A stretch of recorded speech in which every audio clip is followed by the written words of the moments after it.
Je vous souhaite la bienvenue sur le parc éolien en mer de Saint-Nazaire. Si nous nous parlons aujourd'hui, c'est parce que vous allez y tenir votre rôle. Porté par EDF Renouvelables et Enbridge, le parc éolien en mer de Saint-Nazaire est le tout premier parc éolien en mer construit en France. Le projet se compose de 80 éoliennes en mer, d'une capacité unitaire de 6 MW chacune, pour une puissance totale de 480 MW. La production prévue revient à couvrir l'équivalent de 20% de la consommation en électricité de l'ensemble de la Loire-Atlantique. Les éoliennes seront localisées entre 12 et 20 km au large des côtes de Loire-Atlantique, sur une surface globale de 78 km². Leurs fondations seront installées à des profondeurs variant entre 12 et 25 mètres. Pour concrétiser cette aventure humaine et industrielle d'ici 2022, le parc éolien en mer de Saint-Nazaire travaille avec les meilleurs spécialistes du domaine. Le consortium composé de Eiffage, DEME et SDI pour la réalisation et l'installation des fondations monopieux qui soutiendront les éoliennes. Ensuite, le consortium composé des Chantiers de l'Atlantique, de GE Grid Solutions et de SDI pour la réalisation et l'installation de la sous-station électrique qui permettra de ramener l'électricité produite en mer à terre. Et également le consortium composé de Louis Dreyfus Strat-Océan et de Silec Prysmian Group pour la réalisation et l'installation des câbles électriques interéoliennes. La Société Générale Électrique, enfin, pour la fourniture et l'installation des éoliennes, avec la société Yann Denul Sodraco pour les moyens navals utilisés pour l'installation de ces éoliennes. Nous travaillons au quotidien avec nos partenaires afin que la construction du parc se déroule dans les conditions de sécurité maximales pour les intervenants et pour les usagers de la mer. C'est notre priorité. La charte santé, sécurité et environnement du parc éolien en mer de Saint-Nazaire a été signée par les principaux acteurs concernés après l'officialisation du lancement de la construction. Dans votre intérêt personnel, notre objectif est d'éviter tout accident et d'assurer la préservation de l'environnement durant la construction et durant toute la phase d'exploitation du parc. Pour cela, nous avons tous décidé de suivre le principe de zéro dommage. En signant la charte de santé, sécurité et environnement, le projet de Saint-Nazaire et ses principaux partenaires industriels démontrent leur engagement à atteindre ce zéro dommage. En tant que directeur et manager, nous nous engageons à fournir des conditions de travail saines, sûres, écologiques à l'ensemble des personnes intervenant sur le chantier. Nous le ferons en respectant les normes industrielles de nos activités, en veillant à bien les mettre en application, et nous veillerons à ce que chacun les respecte. Comme indiqué dans la charte santé, sécurité et environnement du parc éolien en mer de Saint-Nazaire, tout membre du projet a le droit, mais aussi le devoir, d'interrompre un travail en cas de danger grave et imminent, qu'il s'agisse de sa propre sécurité ou celle d'autres personnes. Une telle intervention ne pourra pas avoir de conséquences négatives sur celui qui l'a faite. Elle devra au contraire être appréciée et respectée. Le travail pourra alors reprendre lorsqu'une méthode de travail sûre sera trouvée et acceptée par toutes les parties prenantes. Il vaut mieux prévenir que guérir. La notion de vigilance partagée doit être au cœur de la démarche santé, sécurité et environnement du projet. Nous devons être attentifs les uns envers les autres. Chacun doit avoir un rôle actif dans la sécurité de tous. La charte santé, sécurité et environnement du parc éolien en mer de Saint-Nazaire inclut 10 règles vitales qui contribueront à atteindre l'objectif de zéro dommage. Le respect de ces règles simples, par tous, dans toutes nos activités, doit permettre à chacun de rentrer chez soi en pleine santé à la fin d'une journée de travail. Je me protège toujours contre les chutes de hauteur et je protège les autres des chutes d'objets. Les moyens de protection collectifs, comme une plateforme de travail stable avec des rambardes, devront toujours être privilégiés lors de travaux en hauteur. Lorsque cela n'est pas possible, des équipements individuels de travail en hauteur inspectés et certifiés devront être portés par du personnel formé à leur utilisation. Le GWO, Global Wind Organization, a ainsi défini des standards de formation et d'équipements à utiliser pour le travail, l'évacuation et les secours en hauteur dans les parcs éoliens. Tous les intervenants doivent adhérer à ces standards. Tous les outils et objets doivent être sécurisés pour prévenir leur chute. Je ne travaille que sur les équipements dont les sources d'énergie sont consignées. Cette règle s'applique à toute source d'énergie, notamment électrique, hydraulique ou mécanique. Il sera demandé aux collaborateurs d'avoir obtenu un permis de travail adéquat avant de débuter la tâche. Les personnes qui réalisent des travaux d'ordre électrique doivent avoir une habilitation répondant aux normes françaises. Elles doivent toujours respecter les 5 règles d'or applicables à la réalisation d'une consignation. 1. Protéger et baliser la zone. 2.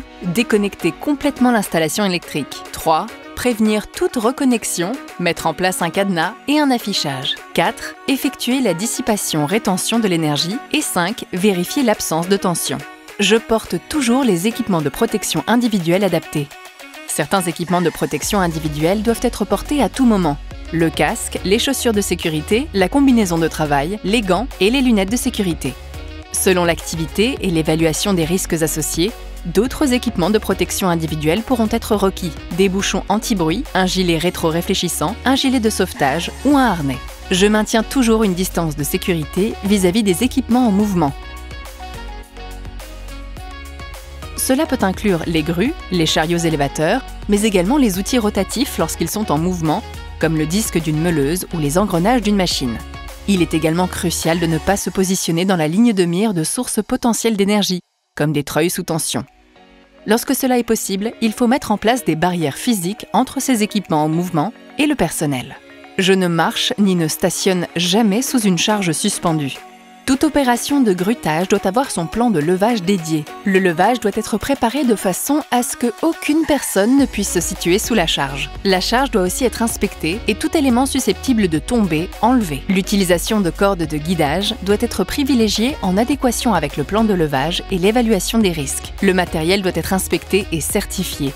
Seul le personnel dûment formé et compétent peut participer à de telles opérations. Je ne pénètre jamais dans un espace confiné sans autorisation, contrôle d'atmosphère et surveillance. Un permis de travail doit toujours être réalisé avant d'entrer dans un espace confiné. Il sera nécessaire de ventiler et de contrôler l'atmosphère de la zone avant d'y pénétrer. Seul du personnel spécialement formé est autorisé à travailler dans un tel milieu. Une personne additionnelle doit rester à l'extérieur de l'espace confiné pour surveiller. Elle doit avoir à tout moment un moyen de communication avec l'équipe de travail et se tenir prête à déclencher les secours en cas de nécessité. Je porte toujours un gilet de sauvetage quand je travaille à proximité de l'eau en l'absence de protection collective. Le gilet de sauvetage avec balise de localisation personnelle doit être porté lors des accès au ponton et des transferts vers un bateau, une éolienne ou la sous-station électrique en mer. 3 règles vitales sont également liées à la conduite et par extension au comportement au travail. Je ne conduis jamais et ne travaille jamais sous l'influence d'alcool ou de drogue. J'attache systématiquement ma ceinture et je respecte toujours les limitations de vitesse. Je n'utilise jamais le téléphone portable lorsque je conduis. Toute personne suspectée d'être sous l'influence d'alcool ou de drogue sera interdite d'accès au lieu de travail ou au chantier. En plus des 10 règles vitales du parc, d'autres règles de santé et de sécurité s'appliquent à tout moment. En période de pandémie, il est nécessaire de se conformer aux règles sanitaires en vigueur. Ces règles pouvant changer périodiquement, assurez-vous de connaître les dernières procédures applicables. Il pourra notamment vous être demandé de respecter les gestes barrières, maintien d'une distanciation sociale, port du masque, lavage fréquent des mains. Un test de dépistage pourra vous être demandé avant l'embarquement sur un navire. En cas de soupçon de symptômes, ne prenez pas votre poste et adressez-vous à un professionnel de santé. Le travail isolé est interdit sur le parc éolien. Le nombre minimum de personnes sur un lieu de travail doit faire l'objet d'une évaluation des risques, en prenant en considération les procédures d'urgence. Un lieu de travail propre et rangé est un lieu de travail plus sûr.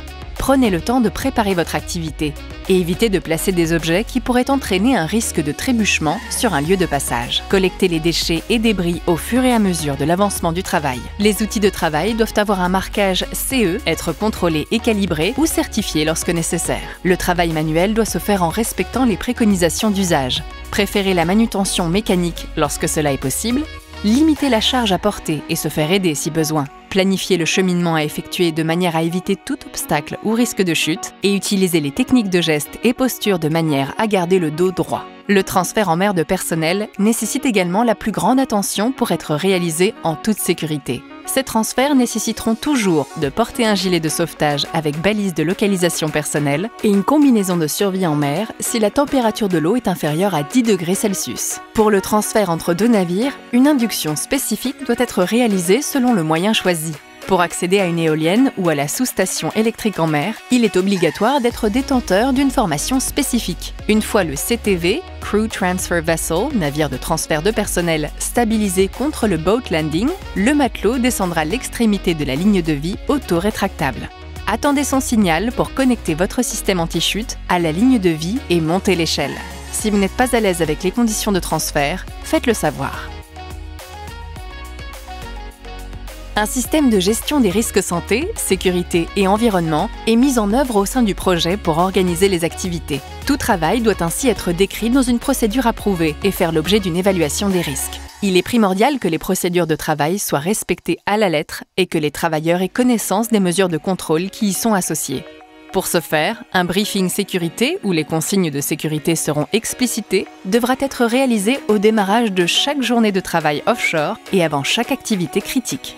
En cas d'impossibilité de mettre en œuvre la procédure de travail définie, ou si une méthode différente est finalement choisie, il est impératif de formaliser le changement en réalisant une MOC, Management of Change, et réévaluer les risques associés. Un système de permis de travail est en place pour contrôler les activités dangereuses ou simultanées, comme les travaux en hauteur, en espace confiné, les travaux à chaud ou les travaux d'ordre électrique. Il est contrôlé par une équipe dédiée, soit directement à bord du navire, soit à la base construction de Saint-Nazaire selon les cas. Une coordination maritime contrôle et autorise également les accès au parc éolien en mer, notamment en vérifiant la validité des formations du personnel offshore. Pour accéder à la zone de construction du parc éolien en mer, il est nécessaire d'avoir un certificat médical offshore et de suivre des formations à la survie en mer, au transfert offshore, aux premiers secours et au risque incendie. La coordination maritime contrôlera la validité de ces documents. Pour accéder aux différents bâtiments du parc éolien en mer, il faudra également avoir une formation GWO pour le travail en hauteur et l'évacuation d'une éolienne, une habilitation électrique le cas échéant et une formation à l'entrée en espace confiné pour certains travaux. Les conditions météo sont suivies en temps réel par la coordination maritime. Si les conditions météo ne sont pas favorables, le travail en mer peut être interdit et les permis suspendus. En cas d'orage, il faut quitter l'éolienne au plus vite et arrêter les opérations de grutage. Les procédures de réponse aux situations d'urgence doivent être connues de tous, de la même façon que les procédures de travail et les évaluations des risques. Ces procédures doivent inclure les numéros d'urgence à appeler, ainsi que les moyens de communication. Les activités critiques pour la sécurité, telles que le travail en hauteur, les espaces confinés ou le travail au-dessus ou à proximité de l'eau, doivent avoir des plans de sauvetage dédiés en place. Prenez le temps de vous familiariser avec votre environnement de travail, de reconnaître les cheminements de secours, l'emplacement des équipements d'intervention d'urgence, par exemple les kits d'évacuation, les extincteurs, les trousses de premiers secours, et surtout les systèmes d'alarme. Afin de pouvoir fournir un environnement de travail sûr à tous les intervenants, il est important de pouvoir tirer toutes les leçons des accidents, presque accidents, ou situations dangereuses observées sur site, et de partager les bonnes pratiques. Vous trouverez un système de reporting sur le bateau de construction sur lequel vous vous trouvez, ainsi que dans la base de construction du parc à Saint-Nazaire. Toutes les remontées d'informations santé, sécurité et environnement seront traitées et suivies. Votre participation active à ce partage d'expériences peut faire la différence et prévenir des accidents impactant vos collègues, les membres du projet ou l'environnement. La construction du parc éolien de Saint-Nazaire fait l'objet d'un permis de construire et d'un certain nombre d'autorisations émises par l'administration française. Il figure des obligations en termes de coactivité avec les usagers de la mer et de respect de l'environnement, et notamment de la faune locale. Des couloirs de passage ont ainsi été définis pour que les pêcheurs professionnels puissent traverser la concession du parc éolien en mer sans interférer avec les activités de construction. Une zone de sécurité de 500 mètres autour des navires de construction ou de 200 mètres autour des structures du parc doit ainsi être respectée. Les autres usagers de la mer n'auront pas l'autorisation d'accéder au parc pendant la période de construction. En tant que professionnels de l'offshore, l'océan est notre espace de travail quotidien. Nous devons le garder propre et protéger les animaux qui y vivent. En ligne avec l'ambition zéro dommage inscrite dans la charte HSE du parc, les mesures destinées à minimiser l'impact envers les oiseaux et mammifères marins vivant dans la zone doivent être scrupuleusement suivies. Vos observations de la faune marine sont aussi précieuses. Un registre d'enregistrement de ces observations est disponible à bord des navires que vous puissiez contribuer à la connaissance et la protection du milieu marin. Le travail doit être planifié de manière à prévenir tout rejet dans l'océan et également à avoir à disposition les moyens requis pour contrôler une éventuelle pollution accidentelle. En cas de pollution, le parc éolien en mer de Saint-Nazaire et le cas échéant les autorités publiques locales doivent être prévenus immédiatement. Le comportement de chacun doit être exemplaire. Jeter un mégot ou tout autre déchet à la mer est strictement interdit. Les déchets doivent être triés de manière à favoriser au maximum leur valorisation. Il est de la plus haute importance d'empêcher les objets de tomber dans la mer. Si toutefois cela se produisait, les objets tombés à la mer devraient être récupérés. Ce projet ne pourra être considéré comme un succès que si la sécurité des personnes qui participent à la construction du parc éolien est assurée au quotidien, jour après jour. Suivons toujours les 10 règles vitales de Saint-Nazaire. Prenons tous la parole et osons interpeller nos collègues lorsque nous sommes témoins de situations ou de conditions dangereuses. Respectons les consignes de sécurité données lors des réunions de briefing. Intégrons tous au bilan la vision zéro dommage dans notre quotidien professionnel. Pour vous, pour la personne à côté de vous, chacun doit avoir un rôle actif dans la sécurité de tous et pour le respect de l'environnement. Je vous remercie, je compte sur vous, je vous souhaite bon vent et bonne mer.